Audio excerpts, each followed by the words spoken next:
What happened there, dude? Cheap Pyrex. Cheap Pyrex happened to my roast. This pan exploded inside the oven. So you got up this morning about 9, a little after 9. Put a roast in on a nice Friday morning. And I'm trying to cook a roast for the weekend, you know? I mean, I cooked the roast for the weekend, but I put it in a cheap glass casserole pan dish, and it exploded. did you think it was a ghost when it exploded? This is why you buy American. Chinese. Was it cheap though? American. Still in one piece, right? So now I'm just gonna cut the roast. Who gets up at like 9:30 on a Friday morning, no special holiday, and cooks a roast? A carnivore. I do because I like to have my weekends to where I can kind of like enjoy myself, and basically that means music and, you know, hiking and research and all that stuff. And then, you know, I come home and I've got a nice roast beef sandwich waiting for me. And I like that. I like, ooh, look at that baby right there. I like roast beef a lot. And I think that you should too. Well, you know, you put like at least 20 pounds on me, dude. Like when I met you, I was pretty much where I wanted to be. And here I am. Zasky's got to like make this girl fat and shit. Well, you're losing weight now. We have exercise equipment, so. Yeah, Zasky's allowed us to start thinking about a little bit of exercise now. Because you know he only does what he wants to do. But isn't that the nature of life, man? You know? I guess so, man. Now I like to use this knife to carve. Why that knife? I like to use these kind of knives because you can cut the pieces real thin, and you know. I think it works better. It's like it's not as hard to use this knife, right? Like if you look at it, it just kind of like shaves right off of there. And just, if you look at the meat, man, it's like got this like nice. Well, I definitely like the way you're cutting it with that knife, but what makes that knife so special that like, I just like it. I'm silly in my ways. Like I'm all set in my ways, you know what I mean? So when I carve roast beef, I use knives that normally people would use to do that. I'm trying to get a little bit of an angle here as I shave the beef. You can look at this and you can just see that it's just ready to be eaten. I mean, look at that. These are going to be really nice roast beef sandwiches. We got perfect medium rare tones to the meat. And I'm real simple, man. I just like garlic salt and pepper. So I'll like rub it with oil, with olive oil, and then I just smother it in garlic, salt, and pepper. And you want to kind of do that because the middle is never going to get any seasoning. So let's just test it out here. You tell me. oh my God. Oh look, it's alive. Are you awake, Shirley? No. Fucking dog has to go Is this out. Betty Davis? Is this how, No. when she is My awoken Jackie O'Hare. by the dog who must go out? Where'd she go? Are you wearing a shirt that says original hippie? Yeah. Mom. That's Mom. There she is.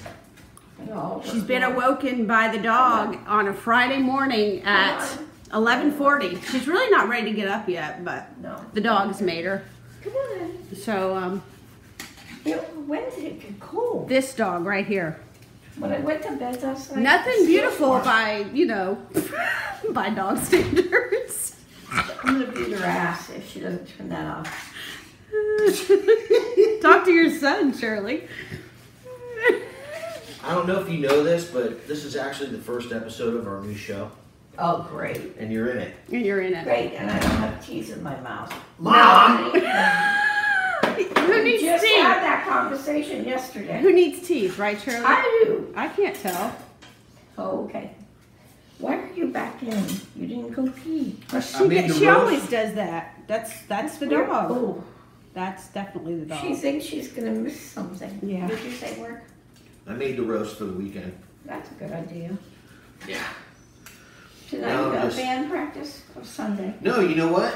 The cat messed up band We had to practice. cancel it because the drummer, Rob's cat, has to have emergency surgery.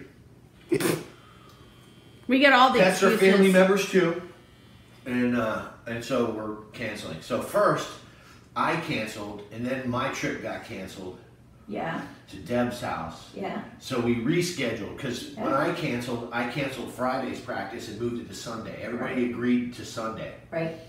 That's cancellation one. Oh, okay. And then when that trip got canceled, You went I back to canceled Friday. Sunday and we went back to Friday last night. So I spent all day yesterday trying to get everybody on Friday. And then this morning at 5:30, Rob texted me and was like, fucking cat, you know?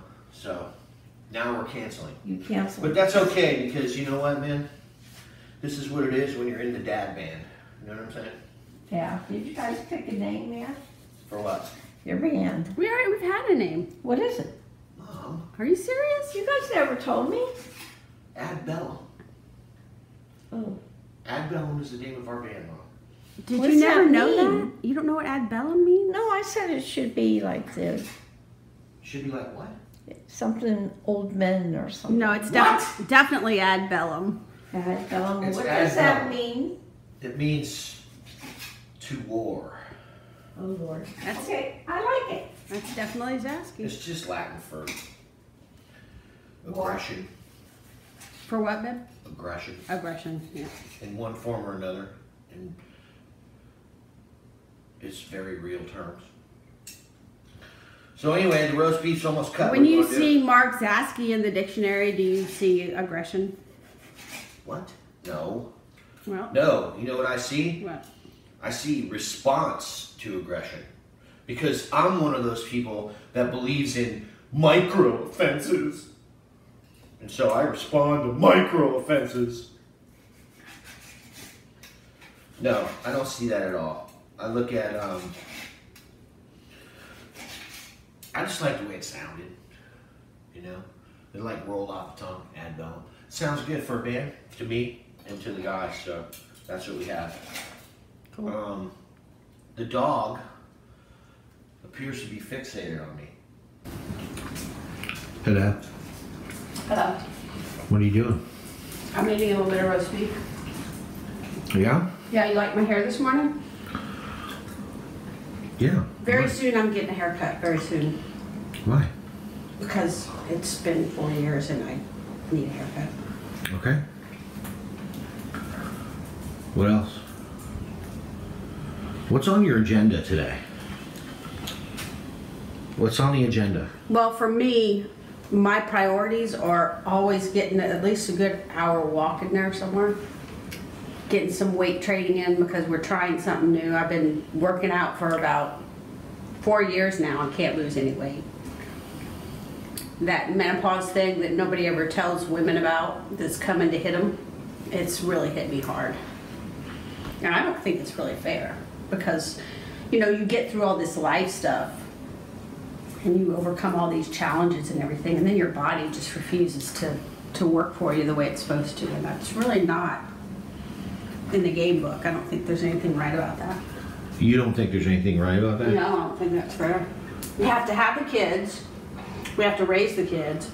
We have to raise the kids when the husband leaves. We have to figure everything out. And then when we got it all down, your body shuts down. It doesn't work for you anymore. It really sucks. I don't think it's fair. It's just not right, dude.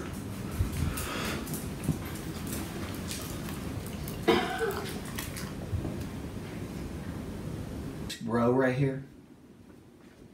See out here? This? Yeah. Right. Well, when I'm zooming in on it, plus I was hearing stuff too. But this is where they're hiding now. They don't have any other place to hide. Their whole area has been burned down. So I just think that if we go there and, you know, we spend a couple of hours dedicated to shooting some close-up shots, you know, zoom in all the way out there, because they're not going to get close to us. We already know this, you know. Mm-hmm. This place is very different than Area 4. This place, they don't like you. And it's been obvious. I mean, you've been hit with rocks, and we've had the growling, and we've had the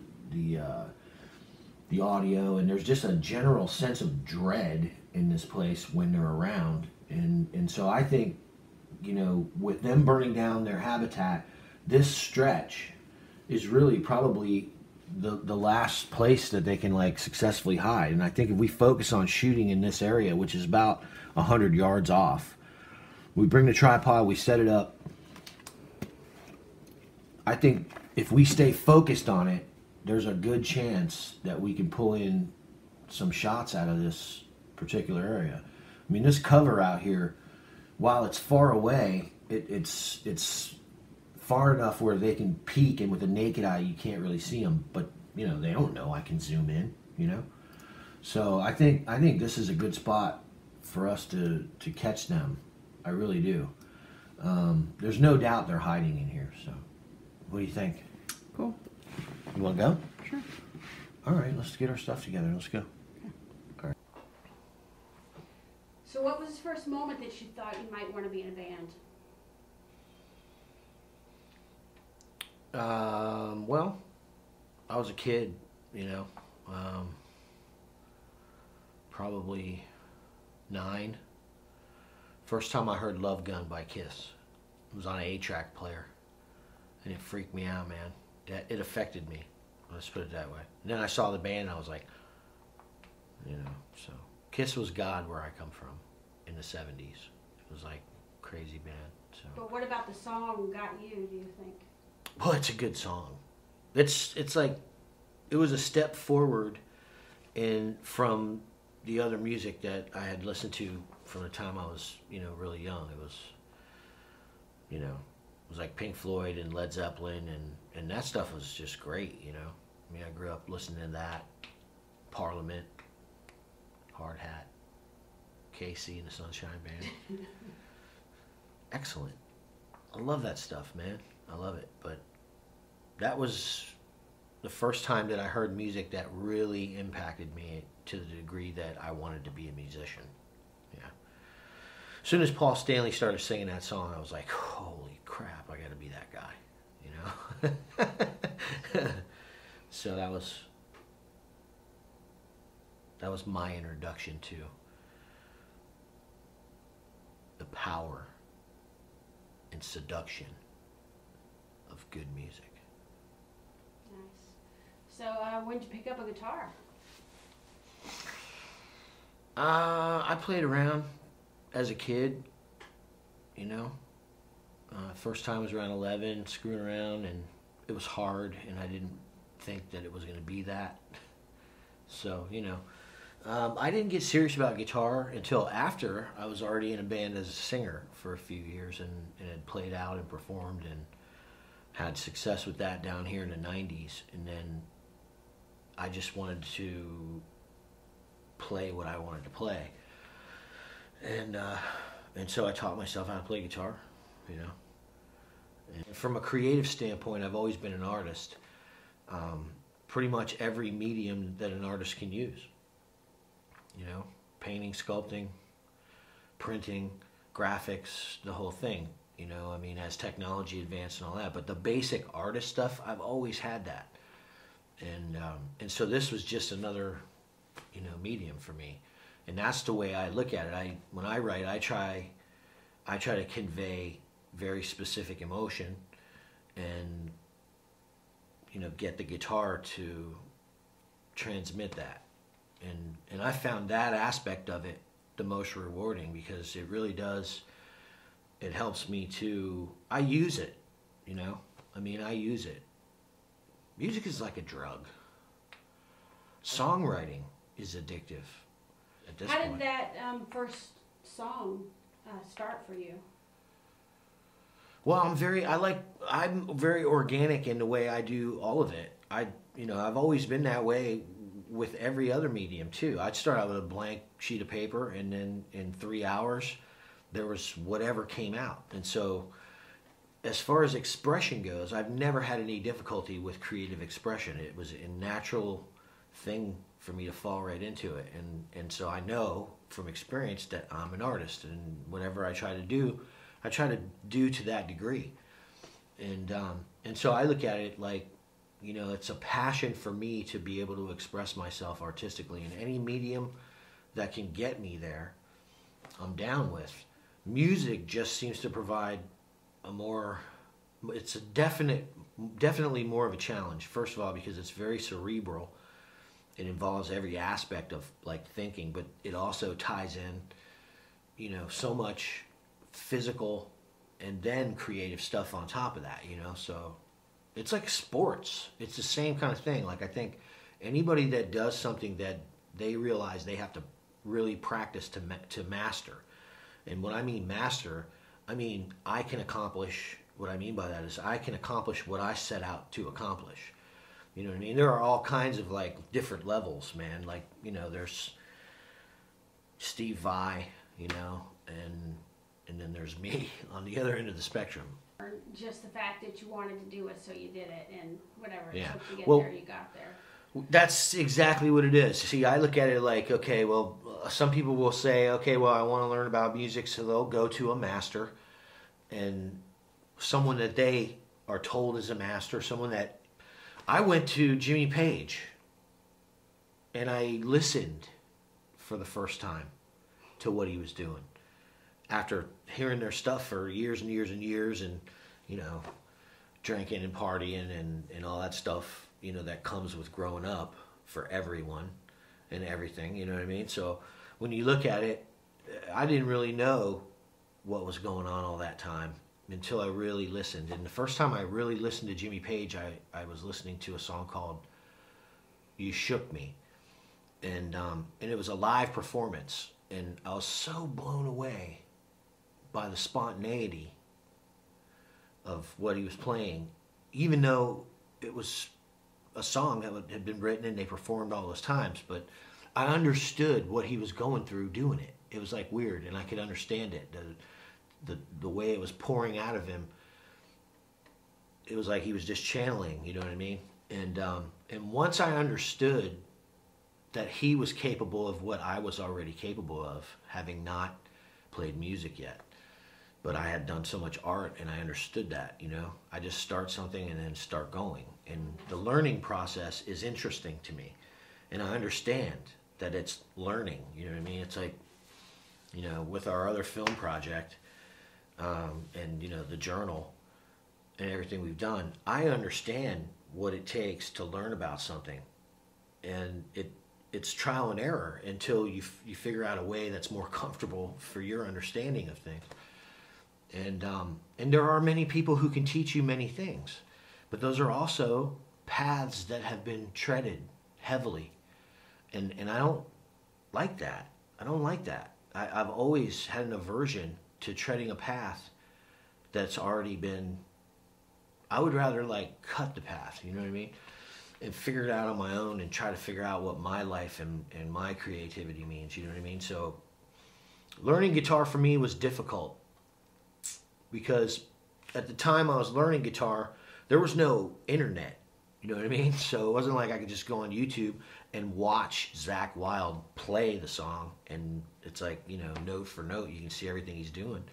You had to catch him in concert, or you had to like know somebody who knew about that kind of stuff and get him to show you, which is time, so it was hard, man. I did it. The first guitar I bought had 3 strings on it when I bought it, and it didn't get new strings for a year, man. And I just played it every day, 3 strings. But when I got those other 3, I still didn't know how to tune. And this was me by myself, off in my own little world of creativity, trying to figure something out. And so what you see today is a culmination of many, many, many, many thousands of those 2 or 3 hour sit downs where I'm, you know, I smashed 6 or 7 guitars to pieces, and then freaked out emotionally, like, I can't believe I just did that, because I was so frustrated, you know. And then, yeah, man, and then I'm like taking all kinds of vice clamps and C clamps, and I got a bench built, and I'm doing all this stuff, and I'm putting them back together, and it was rewarding for me, the whole process, because in the end of the day, I learned about the instrument itself, and I basically became a baseline luthier. When you were young, when you were frustrated, what did you do? Before I played music? Before you started smashing the guitars, what did you Oh do no, with your this was when I started to teach myself. Right. I decided that I was going to learn this instrument, and there was nothing that was going to stop me from doing that, including myself. You know what I mean? Like, I didn't want to take instruction, and there was no internet. So I had a guitar with 3 strings on it. I played it for a year. I put those strings so that I could bar them in an open tuning. I just made them like kind of drone with each other, you know? It was probably an open tuning. And they blended well, and I learned how to like hit the strings better. I couldn't play anything. God, I couldn't play anything at all.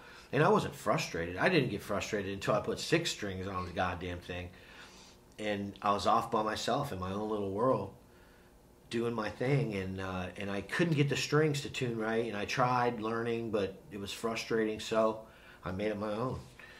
And I mean, turns out my ear likes open D, and in a C or a drop D tuning. You know what I mean? So I'll drone the strings into an open D, or I'll drop it to B, the tuning, which is really low, and then tune it to an open D of sorts. Let's put it that way. And I didn't know what the hell it was, and I didn't care. I just knew this was a starting point. Something finally blended. The notes didn't sound bad. And I was like, that's literally the birth of, like, you know, holy shit. There's actually a chord going on here, man. And like, that shit just happened after all this, like, you know, time of trying to do this.